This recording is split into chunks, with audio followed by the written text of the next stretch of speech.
ইংরেজি সাহিত্যের কিছু গুরুত্বপূর্ণ কবিদের উপনাম।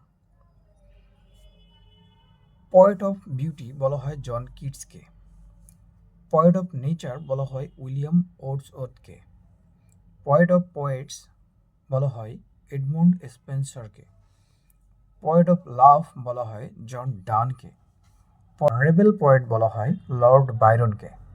বার্ড অফ এভন অথবা চারণ কবি বলা হয় উইলিয়াম শেক্সপিয়ারকে। ফাদার অফ ইংলিশ ট্র্যাজেডি বলা হয় ক্রিস্টোফার মার্লোইকে। ফাদার অফ ইংলিশ রোমান্টিসিজম বলা হয় এস.টি. কলেরিজ অ্যান্ড উইলিয়াম ওর্ডসওয়ার্থকে। Father of the English poetry বলা হয় চসারকে।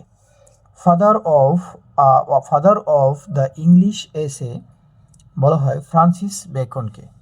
ফাদার অফ ইংলিশ নোভেল বলা হয় হেনরি ফিল্ডিংকে। Father of the English grammar বলা হয় লিডলে মুরেকে। ধন্যবাদ।